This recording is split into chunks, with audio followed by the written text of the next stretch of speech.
Class 5 এর প্রিয় ছাত্রছাত্রী বন্ধুরা, আজকে আমরা 14 দাগ থেকে অঙ্কগুলো সমাধান করব। অর্থাৎ গতকালের ক্লাসে আমরা 7 দাগের 1 থেকে 13 দাগ পর্যন্ত অঙ্কগুলোর সমাধান দেখেছিলাম।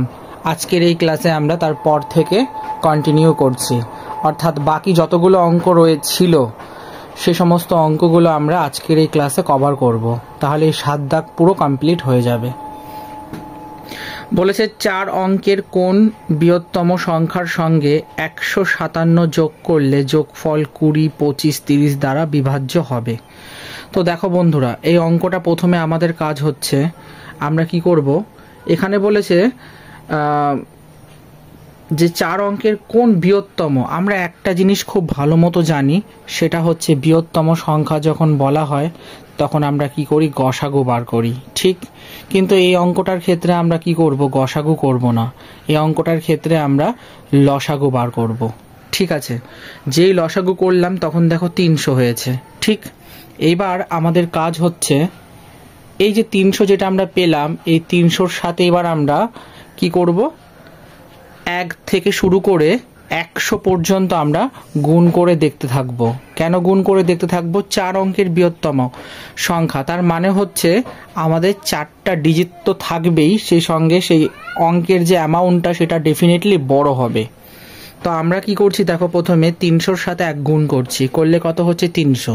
ঠিক আছে, যেই 300 পেলাম তার থেকে আবার আমরা কি করছি, বলেছি না যে 4 অঙ্কের কোন বৃহত্তম সংখ্যার সঙ্গে 157 যোগ করলে, 157 যোগ করার অর্থ হচ্ছে আমরা কি করব, ওই যেই 300টা পেলাম ওই 300 থেকে আমরা 157টাকে বাদ দিয়ে দেব, অর্থাৎ বিয়োগ করলে আমরা দেখতে পাচ্ছি এখানে 143 হচ্ছে। এবার 143 এটা হচ্ছে 3 অঙ্কের সংখ্যা, আর এটা যেহেতু 3 অঙ্কের সংখ্যা, ঠিক, কিন্তু এটা কখনোই বৃহত্তম সংখ্যা নয়। ঠিক আছে, এটা ক্ষুদ্রতম সংখ্যা, সেই জন্য এটা হবে না। এরপরে আমরা চেক করব 2 দিয়ে। দেখো বন্ধুরা, 300কে যখন 2 দিয়ে গুণ করছি 600 হচ্ছে। 600 থেকে যখন আমরা 157 বাদ দিচ্ছি তখন আমরা কত পাচ্ছি, 443। এটাও কিন্তু বৃহত্তম সংখ্যা নয়। ঠিক আছে বন্ধুরা, বৃহত্তম সংখ্যা মানে হচ্ছে 9 দিয়ে শুরু হবে, আর ক্ষুদ্রতম সংখ্যা হচ্ছে 1 দিয়ে শুরু হবে। ঠিক আছে বন্ধুরা, তো এরকম করে এখানে ডট ডট ডট ডট দেওয়ার অর্থ হচ্ছে আমরা এটা কন্টিনিউ করতে করতে করতে করতে আমরা কি করেছি দেখো বন্ধুরা, 33-এ এসে ঠেকেছি। যখনই আমরা 300কে 33 দিয়ে গুণ করলাম তখন আমরা পাচ্ছি কত, 9900। ঠিক আছে, এবার এই 9900 থেকে যখন আমরা 157 বাদ দিচ্ছি তখন আমরা পাচ্ছি 9743। ঠিক আছে, প্রথমত এটা বৃহত্তম সংখ্যা, আর দ্বিতীয়ত এটা 4 অঙ্কের সংখ্যা। ঠিক আছে, এটাই হলো আমাদের নির্ণীয় সেই বৃহত্তম সংখ্যাটা, মানে এটাই উত্তর। এবার এটা কি করে কাজ করে সেটা বোঝার জন্য আমি তোমাদের একটা সূত্র দিয়ে দিয়েছি। প্রথমে 300-র সঙ্গে আমরা নির্ণীয় সংখ্যাটা গুণ করি, গুণ করার পর আমরা যেটা পাচ্ছি ইকুয়াল টু সেটা একটা যোগফল। সেই যোগফলটা সমান আমরা লিখতে পারি যে সংখ্যাটি আমরা চাই, মানে আমাদের নির্ণীয় যে সংখ্যাটা এটা আমাদের দরকার, এবং তার সঙ্গে আমরা কি করছি, 157 যোগ করছি। কেন যোগ করছি? কারণ এখানে পরিষ্কার বলে দেওয়া আছে যে 4 অঙ্কের কোন বৃহত্তম সংখ্যার সঙ্গে 157 যোগ করলে, সেই জন্য আমরা এখানে প্লাস 157 করি। এরপর যদি এই সম্পর্কটাকে যদি আমরা ফার্দার সমাধান করি, দেখো সংখ্যাটি মানে নির্ণীয় সংখ্যাটি ইকুয়াল টু কত পাচ্ছি, 300 এর গুণিতক। 300 এর গুণিতকের অর্থ হচ্ছে যে 300-র সাথে আমরা 33 গুণ করছি, 300-র সাথে আমরা 2 গুণ করছি, 1 2 করে ডট ডট করে 33 পর্যন্ত, এগুলোকে বলা হচ্ছে গুণিতক। তার থেকে আমরা কি করছি, 157টা বাদ দিচ্ছি। এই দেখো 300-র গুণিতক কত হচ্ছে 33, তাহলে আমরা কত পেলাম, 9900। তার থেকে আমরা কি করছি, 157 বাদ দিচ্ছি। এই দেখো 157 বাদ দিচ্ছি। সুতরাং এই ফরম্যাটে এই জিনিসগুলো কাজ করে। আশা করি বন্ধুরা আমি তোমাদেরকে জিনিসটা বোঝাতে পেরেছি। ঠিক আছে বন্ধুরা, চলো দেখে নেব 15 নম্বর প্রশ্নটির সমাধান। বলেছে একটি বাস টার্মিনাস থেকে ধর্মতলা যাওয়ার বাস 15 মিনিট পর পর এবং বজবজ যাওয়ার বাস 25 মিনিট পর পর ছাড়ে। ঠিক আছে, যদি সকাল 8টা 45 মিনিটে দুটি রুটের, ঠিক আছে বন্ধুরা, দুটি রুটের বাস একসাথে ছাড়ে, তবে পরে আবার কখন দুটি বাস একসাথে ছাড়বে? এটা হলো প্রশ্নটা। এবার আমাদের কাজ হচ্ছে প্রথমে আমরা কিছু ডেটা লিখে নেব যেগুলো এই কোশ্চেনের মধ্যে দেওয়া আছে।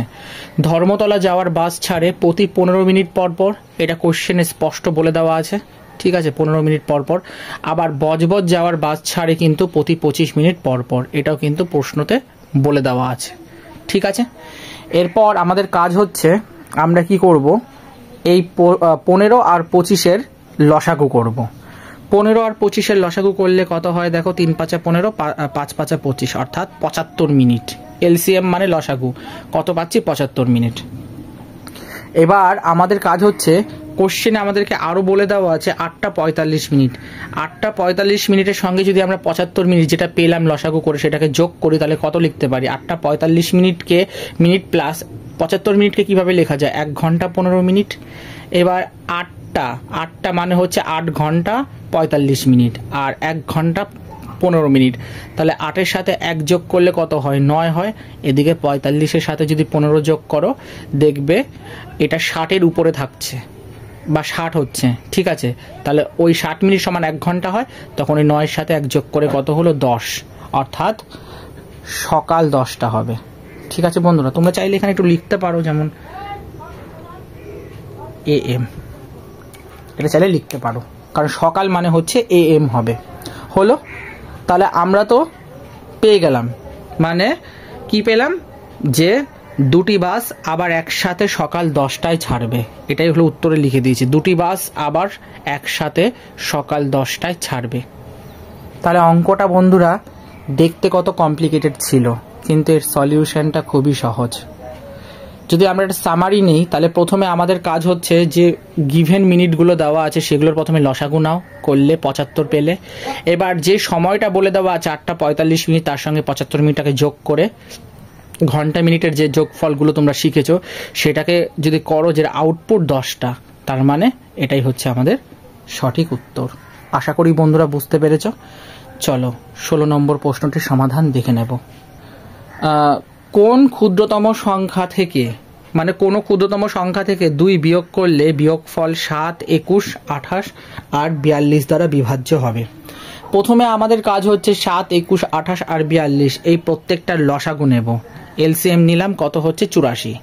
এবার আমরা ধরে নিচ্ছি নির্ণীয় সংখ্যাটা কত বন্ধুরা, নির্ণীয় সংখ্যাটা হচ্ছে ক।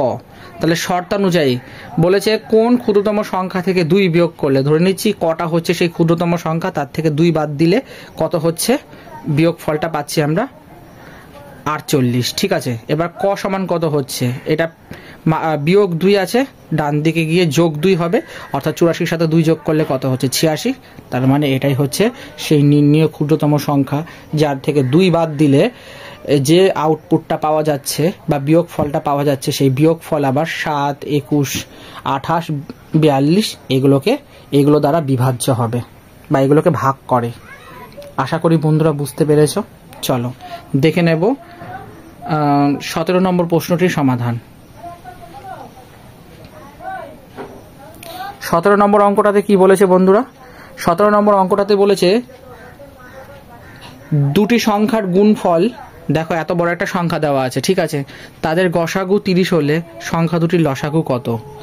তো এটার একটা সূত্র আছে, জিসিডি ইন্টু এলসিএম, মানে গসাগু ইন্টু লসাগু বা লসাগু ইন্টু গসাগু ইকুয়াল টু দুটি সংখ্যার গুণফল হয়, এই সূত্রটা আমরা জানি। তাহলে এখানে আমাদের বলে দেওয়া আছে গসাগু 30 আর লসাগুটা মানে এলসিএমটা আমরা জানি না, ইকুয়াল টু মানে দুটি সংখ্যার গুণফল কত বলে দেওয়া আছে, এই এত বড় সংখ্যাটা, ঠিক আছে, মানে ওই 6900 তো হবে না, মানে ওই 69,300 এরকম একটা সামথিং হবে। হলো, হওয়ার পর এবার এলসিএম লিখলাম বাদিকে, এই 30টা তো গুণ আছে তাই ডান দিকে গিয়ে ভাগ হলো, আর ভাগ করলে কত হয় বন্ধুরা, ভাগ করলে ভাগফল হচ্ছে 2310 আর লসাগু হচ্ছে 2310। এটাই হলো আমাদের সংখ্যা দুটির লসাগু। আশা করি বন্ধুরা বুঝতে পেরেছ।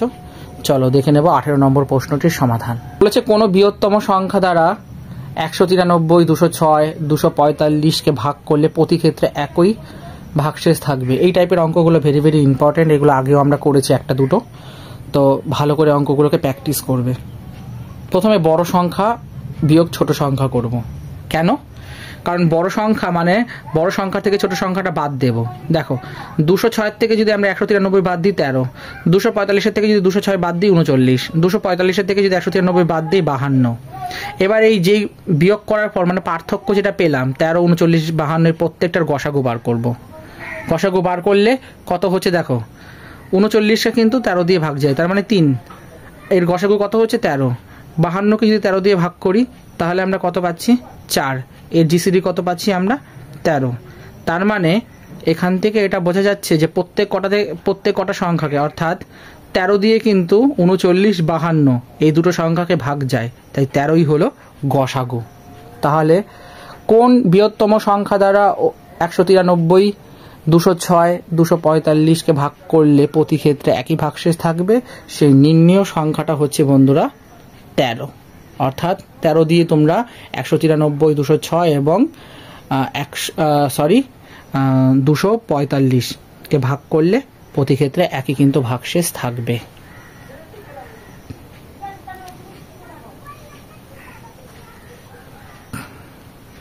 এরপরে দেখে নাও বন্ধুরা 19 নম্বর প্রশ্নটির সমাধান। বলেছে তিনটি ঘন্টা যথাক্রমে 4 মিনিট, 5 মিনিট, 6 মিনিট পর পর বাজে। ভোর 6টার সময় ঘন্টাগুলি একসাথে বাজার পর আবার কখন একসাথে বাজবে? এটা হলো প্রথম প্রশ্ন। এই সময়ের মধ্যে প্রতিটি ঘন্টা কতবার করে বাজবে? এটা হলো দ্বিতীয় প্রশ্ন। এই অঙ্কটা ভেরি ভেরি ইম্পর্টেন্ট, ঠিক আছে? এই অঙ্কটা ভালো করে প্র্যাকটিস করবে। প্রথমে আমাদের কাজ হচ্ছে বন্ধুরা, আমরা 4, 5, 6 এটাকে লসাগু করব। যদি এলসিএম নেই পাচ্ছি 60 মিনিট, ঠিক আছে? এবার প্রশ্ন হচ্ছে তিনটি ঘন্টা আবার একসাথে বাজবে, তার মানে 6টা, ঠিক আছে? এই 6টার সাথে আমরা কি করব 60 মিনিটটা যোগ করব, ঠিক আছে? যোগ করলে কত হচ্ছে 7টাতে বাজবে। কারণ 6টা কোথা থেকে আসলো এটা এখন প্রশ্ন। দেখো বন্ধুরা এখানে বলে দিয়েছে না যে ভোর 6টার সময় ঘন্টাগুলি বাজে, তার মানে কি হচ্ছে ভোর 6টার সময় ঘন্টাগুলি একসাথে বাজার পর আবার কখন একসাথে বাজে। তার মানে হচ্ছে আমরা কি করছি, প্রথমে 4, 5, 6 এগুলোর লসাগু করলাম, করার পর আমরা কত পাচ্ছি 60 মিনিট। এবার তাহলে কি 3টি ঘন্টা আবার একসাথে বাজে, এখানে তো ভোর 6টা বলে দেওয়া আছে, তার সঙ্গে যে 60 মিনিটটা পেলাম সেটাকে যোগ করে দেব, তার মানে 7টাতে বাজে। তাহলে প্রথম উত্তর কমপ্লিট। বলেছে এই সময়ের মধ্যে প্রতিটি ঘন্টা কতবার করে বাজবে, তাহলে 4 মিনিট পর পর বাজে, তার মানে 60 দিয়ে যখন 4কে ভাগ করব তখন 15 বার হচ্ছে। আর 5 মিনিট পর পর বাজে, তার মানে 60কে যখন 5 দিয়ে ভাগ করব 12 বার। আর 6 মিনিট পর পর বাজে, তার মানে 60কে যদি আমরা 6 দিয়ে ভাগ করি তাহলে কত বাজে 10 বার। তার মানে এই সময়ের মধ্যে প্রতিটি ঘন্টা কতবার করে বাজে, একবার 15 বার করে বাজে, একবার 12 বার করে বাজে, আর একবার 10 বার করে বাজে। এটাই হলো বন্ধুরা উত্তর। অঙ্কটা কি তোমরা বুঝতে পেরেছো? কারোর যদি কোনো রকম ডাউট থাকে তোমরা কিন্তু অতি অবশ্যই আমাকে জানাবে। দেখো বন্ধুরা এখানে বলেছিল না 3টি ঘন্টা যথাক্রমে 4 মিনিট, 5 মিনিট আর 6 মিনিট পর পর বাজে। এর মানে হচ্ছে 4, 5, 6 এগুলোর আমরা কি করলাম, প্রথমে লসাগু নিলাম, ঠিক আছে? তার মানে 60 মিনিট পেলাম। এবার যেহেতু বলেছে ভোর 6টার সময় ঘন্টাগুলি একসাথে বাজে, তাই ভোর 6টার সাথে এই 60 মিনিটটা যোগ করলাম, করলে কত পাচ্ছি যে 7টা। তার মানে আবার কখন একসাথে বাজবে, আবার 7টাতে এক সময়, মানে আবার 7টাতে, ঠিক আছে? একসাথে এই 3টে মিনিট মানে 3টি ঘন্টা বাজবে। 3টি ঘন্টা যথাক্রমে 4 মিনিট, 5 মিনিট আর হচ্ছে 6 মিনিট পর পর বাজে, ঠিক আছে? তাই 3টি ঘন্টা আবার একসাথে বাজবে কত 7টাতে। এবার প্রশ্ন করেছিল যে এই সময়ের মধ্যে প্রতিটি ঘন্টা কতবার করে বাজবে। তাই আমরা কি করলাম, যে আমরা এই 60টা পেয়েছি 60কে একবার 4 দিয়ে ভাগ দিচ্ছি 15 বার, একবার 5 দিয়ে ভাগ দিচ্ছি 12 বার, আর একবার 6 দিয়ে ভাগ দিচ্ছি 10 বার। এটাই হলো আমাদের নির্ণীয় উত্তর। অঙ্কটা যতটা সহজ পদ্ধতিতে এবং যতটা সুন্দরভাবে তোমাদের বোঝার অনুকূল করে করা যায় আমি সেইভাবে কিন্তু অঙ্কটা করেছি, যাতে পরীক্ষায় তোমরা পূর্ণ নাম্বার অর্থাৎ ফুল মার্কস পেয়ে যাও। ঠিক আছে বন্ধুরা, আশা করি বুঝতে পেরেছ। চলো দেখে নেব 20 নম্বর প্রশ্নটির সমাধান। 1500, 1700 এদের মধ্যে এমন একটি সংখ্যা নির্ণয় করো যাকে 25, 35 দ্বারা ভাগ করলে প্রতি ক্ষেত্রে ভাগ মানে সরি প্রতি ক্ষেত্রে 5 অবশিষ্ট থাকবে। তো ধরে নিচ্ছি নির্ণীয় সংখ্যাটা ক, ঠিক আছে। এবার ককে যদি 25 দিয়ে ভাগ করি তাহলে 5 অবশিষ্ট থাকে, তাহলে ক ইকুয়াল টু 25 কে যোগ 5। এখন বলবে কে কেন, আর তোমরা কিন্তু বন্ধুরা খুব ভালো মতনই ভাগশেষ উপপাদ্য শিখেছ, ভাজ্য ইকুয়াল টু ভাজক ইন্টু ভাগফল প্লাস ভাগশেষ, তাই না বন্ধুরা? তো এটা হলো সেই ভাগফলটা। এরকম করে আমরা ককে 35 দিয়ে ভাগ করলে 5 অবশিষ্ট অবশিষ্ট থাকে, ঠিক আছে। তার মানে ক ইকুয়াল টু 35 m প্লাস, মানে একবার 25-এর জন্য কে নিলাম আর একবার 35-এর জন্য m নিলাম। আসলে এখানে কে আর m হলো ধনাত্মক পূর্ণ সংখ্যা, ঠিক আছে বন্ধুরা, বোঝা গেল এইটুকুনি। এরপরে দেখো, এরপরে কি হচ্ছে, অর্থাৎ কয়ের থেকে যদি আমরা 5টা বাদ দিই তাহলে উভয়ে কিন্তু 25 আর 35 দ্বারা বিভাজ্য। তার মানে ক হচ্ছে সেই নির্ণীয় সংখ্যা যার থেকে 5 বাদ দিলে আমরা একটা বিয়োগফল পাবো, তো আর সেই বিয়োগফলটা কিন্তু 25 আর 35 দুটো দিয়েই কিন্তু বিভাজ্য হবে, তাই বললাম। এবার 25 আর 35কে প্রথমে কি করছি আমরা, এলসিএম করছি, করলে কত হয় 175। এবার ক বিয়োগ, ঠিক আছে, 5 সমান কত পাচ্ছি 175 n, ওই যে ভাগশেষ উপপাদ্য সেটাই লেখা হয়েছে।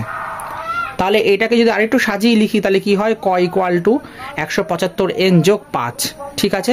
এখন ক 1500 থেকে 1700-র মধ্যে, কি বলেছে, ক হচ্ছে 1500 থেকে 1700-র মধ্যে হয়। এই যে ভ্যালুটা মানে 1500 লেস দেন ইকুয়াল, তারপরে এই সংখ্যাটা নির্ণীয় সংখ্যাটা যেটা মাত্র আমরা বক্স করেছি, মানে 1700 মানে 175 n যোগ 5 লেস দেন ইকুয়াল মানে হচ্ছে 1700। মানে এই নির্ণীয় সংখ্যাটা 1500-র থেকে বড় হবে কিন্তু 1700-র থেকে ছোট হবে, তবেই তো 1500 আর 1700-র মধ্যে থাকবে, সেই জন্য এরকম সিম্বল দিয়ে লেখা হলো। এরপরে দেখো, এবার আমাদের কাজ হচ্ছে এখানটাতে ভালো করে দেখো বন্ধুরা, এখানে 175 n যোগ 5 আছে। তো এবার আমরা কি করব, এই পুরো সংখ্যাগুলোর থেকে 5 বাদ দিয়ে দেব। যদি বাদ দিয়ে দিই তাহলে দেখো এটা 1495 হচ্ছে, এখানে তো 5 কেটে গেল, তাহলে 175 n হচ্ছে, আর এখানে 1700 থেকে যদি 5 বাদ দিয়ে দিই 1695 হচ্ছে, হলো। এরপরে আমাদের কাজ হচ্ছে আমরা এই পুরো সংখ্যাটাকে কি করব, 175 দিয়ে ভাগ দিয়ে দেব, তাহলে মাঝখানে n পেয়ে গেলাম। আর এখানে কি হচ্ছে 1495 ভাগ 175 হলো, আর 1695 ভাগ 175 হলো। এবার যখন এটা ভাগ করছি দেখো এটার ভাগফল কত পেলাম আমরা, 8.45, যেরকম লেস দেন ইকুয়াল রয়েছে সেরকম থাকলো, এনটা বসিয়ে দিলাম, লেস দেন ইকুয়াল টু এখানে কত পেলাম আমরা ভাগ করলে 9.68। তাহলে এখানে কি পাচ্ছি বন্ধুরা, এন পূর্ণ সংখ্যা হবে। এই যে এন এর যে ভ্যালুটা, এগুলো তো সব দশমিকে পেলাম, কিন্তু এন এর যে সংখ্যাটা এটা পূর্ণ সংখ্যা হবে, এটা কোনো দশমিক হবে না।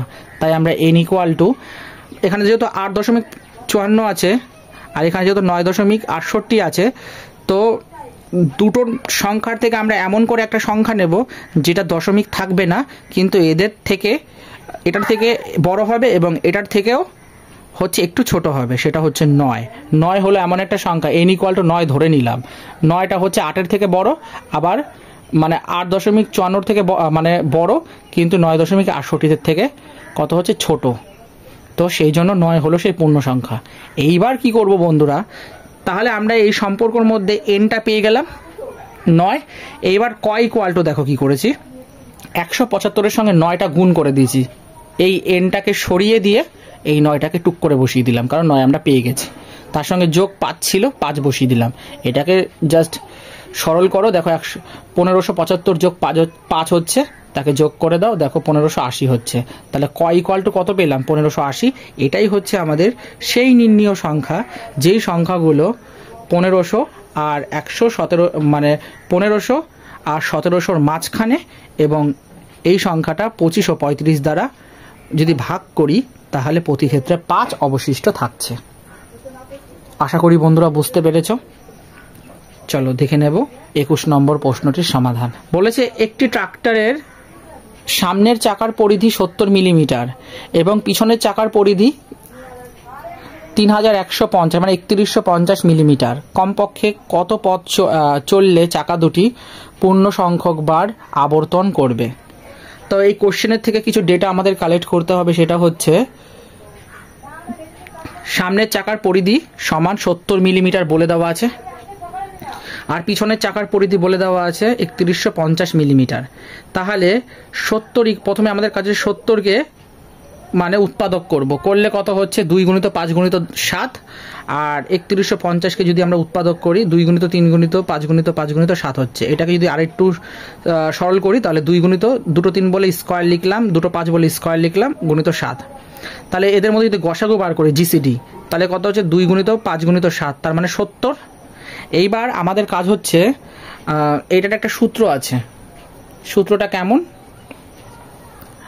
সূত্রটা হচ্ছে বলেছে না যে কত মানে কমপক্ষে কত পথ চললে চাকা দুটি পূর্ণ সংখ্যক বার আবর্তন করবে। তো এটার সূত্রটা কি বন্ধুরা? এটার সূত্রটা হচ্ছে লসাগু ইকুয়াল টু দুটি সংখ্যার গুণফল বাই গসাগু। দুটি সংখ্যার মানে লসাগু কত, মানে লসাগুটা কত হবে 70 আর 3150, আর এদের লসাগু কত পেয়েছি বন্ধুরা 70 গুণিত 3150। এবার না, এটা ভুল বললাম, সরি, এটা দেখো কি হয়েছে, এলসিএম হচ্ছে 70, 3150, ঠিক আছে। এবার দুটি সংখ্যার গুণফল, দুটি সংখ্যা কি 70 আর 3150, তাই গুণ দিলাম, বাই এদের গসাগু আমরা কতবার করেছি 70, তাই এখানে 70 বসালাম। এটাকে গুণ করে ভাগ করো, দেখো 3150 হচ্ছে। তাহলে উত্তরটা কি দাঁড়ালো বন্ধুরা? উত্তরটা দাঁড়ালো যে কমপক্ষে 3150 মিলিমিটার পথ চললে দুটি চাকা পূর্ণ সংখ্যক বার আবর্তন করবে। সূত্র দিয়ে করলাম বলে অঙ্কটা কি হলো বন্ধুরা, শর্টকাটে এবং তাড়াতাড়ি করে মিলে গেল। ঠিক আছে, আশা করি তোমরা বুঝতে পেরেছো। তো প্রথমে তোমাদের কাজ হচ্ছে কোশ্চেন থেকে যে তথ্যগুলো তোমার কাজের, তোমাদের দরকার, সেগুলো প্রথমে লিখে নিলে। মানে সামনের চাকার পরিধি সমান 70 মিলিমিটার আর পিছনের চাকার পরিধি সমান 3150 মিলিমিটার। এরপর তোমাদের কাজ হচ্ছে 70 আর 3150-এর গসাগু বার করা। যেই তোমরা গসাগু বার করলে দেখলে সে ঘুরে ফিরে 70ই আসলো। ঠিক আছে, এইবার আমাদের একটা সূত্র আছে। সূত্রটা কি? লসাগু সমান দুটি সংখ্যার গুণফল বাই গসাগু। এই সূত্রের মধ্যে যদি আমরা ডেটাগুলোকে ফেলে দিই, বসিয়ে দিই, তাহলে যে আউটপুটটা পাচ্ছি, ঠিক আছে, সেটাই হলো আমাদের নির্ণেয় উত্তর। আশা করি বন্ধুরা বুঝতে পেরেছো। চলো দেখে নেব 22 নম্বর প্রশ্নটির সমাধান।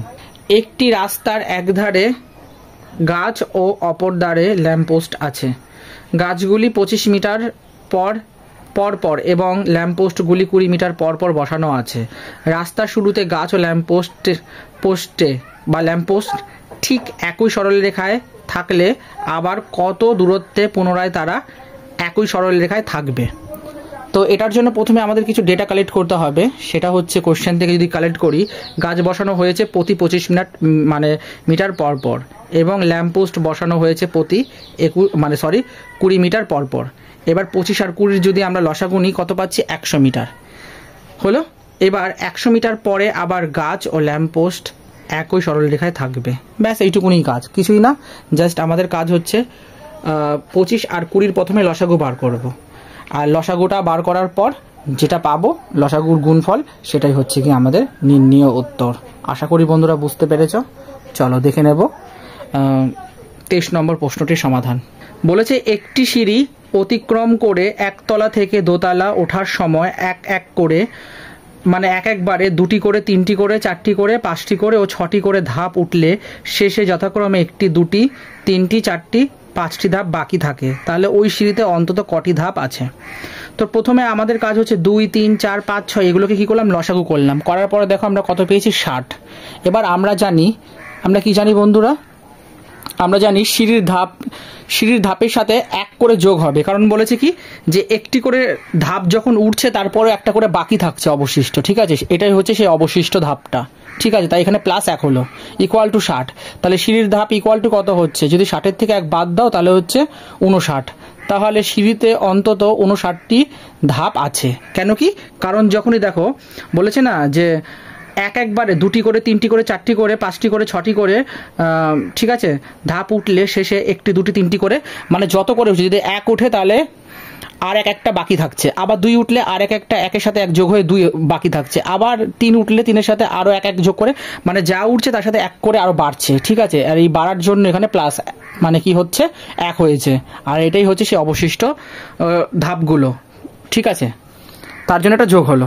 আশা করি বন্ধুরা বুঝতে পেরেছো। চলো দেখে নেব আজকে লাস্ট কোশ্চেন, অর্থাৎ 24 নম্বর প্রশ্নের সমাধান। বলেছে 2865কে কোনো একটি ভাজক দ্বারা ভাগ করার ফলে প্রথম, দ্বিতীয়, তৃতীয় ভাগশেষে যথাক্রমে 11, 14, 9 হয়। তাহলে ভাজকটি নির্ণয় করো।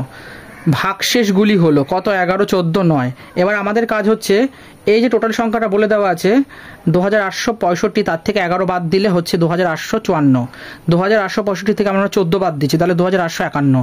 তারপরে 2865 থেকে যদি 9 বাদ দিই তাহলে পাচ্ছি 2400, কত হচ্ছে বন্ধুরা, 56। সরি, এটা 24 নয়টা ভুল লেখা হয়েছে, এটা 8 হবে।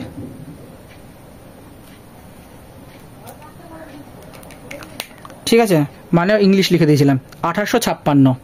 তাহলে আমাদের কাজ হচ্ছে টোটাল যে সংখ্যাটা বলে দেওয়া আছে তার থেকে প্রত্যেকটা কি করছি, মানে প্রথম ভাগশেষ, দ্বিতীয় ভাগশেষ, তৃতীয় ভাগশেষকে আমরা কি করছি, বিয়োগ দিচ্ছি। বিয়োগ দেওয়ার পর আমরা এই সংখ্যাগুলো পাচ্ছি। এবার আমাদের কাজ হচ্ছে আমরা কি করব, এই যে সংখ্যাগুলো পেলাম, এবার এই বড় সংখ্যা থেকে ছোট সংখ্যাটা বাদ দেব, বাদ দিয়ে দেখব এর যে পার্থক্যটা সেগুলোর গসাগু মানে কি হয়। তো আমরা 2854 থেকে যখন আমরা 2851, ঠিক আছে, বাদ দিচ্ছি তখন 3 পাচ্ছি। আবার আমরা কত পাচ্ছি বন্ধুরা, 2856 থেকে যখন আমরা 2851 বাদ দিচ্ছি তখন পাচ্ছি 5। আবার 2856 থেকে যখন আমরা 2854 বাদ দিচ্ছি পাচ্ছি 2। তার মানে আমাদের এটা ওয়ার্ক করলো না। তার মানে এখানে আমরা 3, 5, 2 এরা প্রত্যেকে হচ্ছে পরস্পর মৌলিক সংখ্যা। ঠিক আছে, তাই এদের গসাগু 1 হবে। আর 1 তো কখনোই ভাজক হতে পারে না। ঠিক আছে, তো এটা হলো না। এরপর আমরা কি করব, যে বিয়োগ করা যে সংখ্যাগুলো পেয়েছিলাম এই প্রত্যেক কটা সংখ্যাকে কি করব, আমরা উৎপাদকে ভাঙাবো। ভাঙালে দেখছি বন্ধুরা, দেখো প্রত্যেক কটাতে 17 কিন্তু কমন। ঠিক আছে, তাহলে গসাগু কত পেলাম, 17, অর্থাৎ ভাজক 17 হবে, কখনোই 1 হবে না, 1 হতে পারে না। ঠিক আছে, সেই জন্য এটা হলো সঠিক উত্তর। আশা করি বন্ধুরা বুঝতে পেরেছো। এবার দেখো বন্ধুরা, তোমরা হয়তো বলতেই পারো তাহলে এই জিনিসটা তো না দেখালেই হয়, কারণ আমরা যখন দেখছি যে এই জিনিসটা করলে হবে না, তো ডিরেক্টলি আমরা প্রথমে বিয়োগ করলাম, মানে টোটাল যে সংখ্যাটা তার থেকে যখন আমরা ভাগশেষগুলোকে বাদ দিলাম, যে সংখ্যা পেলাম তাদের যদি আমরা উৎপাদক করি তাহলে তো আমরা গসাগু বার করার যে প্রসেস, উৎপাদক প্রসেসে সেটা করলে আমরা পেয়ে যেতাম। কিন্তু না বন্ধুরা, এমনও তো হতে পারতো যে বিয়োগ করার পর যে পার্থক্যটা, মানে ডিফারেন্সটা, সেটাও হয়তো দেখা গেল গসাগু করলে হয়তো দেখা গেল আমরা আমাদের যে রিকোয়ার্ড যে গসাগু সেটা পেয়ে যেতাম। কিন্তু করতে গিয়ে দেখলাম হলো না, পরস্পর মৌলিক সংখ্যা চলে এলো, আর 1 কখনোই ভাজক হবে না। সেই জন্য আমরা কি করলাম, এটা আর আমাদের কাজ করলো না। তখন আমরা কি করলাম, সিম্পলি মৌলিক উৎপাদকের সাথে যে গসাগু নির্ণয় করতে ওই পদ্ধতিটা অ্যাপ্লাই করলাম, এবং গসাগু তিনটেতে সেম সংখ্যা আছে, তাই গসাগু কত পেলাম, 17। তার মানে 17টা হচ্ছে ভাজক। আশা করি বন্ধুরা বুঝতে পেরেছো। তাহলে ক্লাস 5-এর প্রিয় ছাত্রছাত্রী বন্ধুরা, আমরা কি করলাম, অনুশীলনী 4.2-এর 7 দাগের 1 থেকে 24টা অঙ্ক যে ছিল আমরা 2টো পার্টে কি করলাম, কমপ্লিট করে ফেললাম। ঠিক আছে, তাহলে আমাদের মোটামুটি এই 7 দাগের সেকশনটা কমপ্লিট হয়ে গেল। এরপর যে সমস্ত অঙ্কগুলো বাকি আছে বা আরও বন্ধুরা যারা কমেন্ট করেছো সেই অঙ্কগুলোর দিকে আমরা একটু একটু করে মুভ করব। ঠিক আছে, তাহলে ক্লাস 5-এর প্রিয় ছাত্রছাত্রী বন্ধুরা, যদি আজকের এই সেশনটা ভালো লাগে তাহলে অতি অবশ্যই একটা লাইক করে দিও। প্রভাতী গণিত বইয়ের অনুশীলনীগুলোর প্রতিনিয়ত সমাধান পেতে চ্যানেলটাকে সাবস্ক্রাইব করো এবং সাপোর্ট করো। আর আমার করা অঙ্ক নিয়ে বা সমাধান নিয়ে তোমাদের যদি কোনো রকম প্রশ্ন বা ডাউট হয় বা তোমরা বুঝতে পারছো না, তাহলেও সেটা কিন্তু তোমরা আমাকে কমেন্টে জানাতে পারো। তাহলে বন্ধুরা, আজকের মতো আমি এখানেই বিদায় নিলাম। তোমাদের সাথে নেক্সট ক্লাসে আবার দেখা হবে। তোমরা সকলে ভালো থেকো, সুস্থ থেকো এবং অঙ্কগুলোকে নিয়মিত প্র্যাকটিস করো। আশা করি এতদিন ধরে তোমরা অঙ্কগুলো ফেয়ার করে ফেলেছো এবং প্র্যাকটিসও করছো। ঠিক আছে বন্ধুরা, তোমরা সবাই ভালো থেকো। চলো বন্ধুরা, টাটা।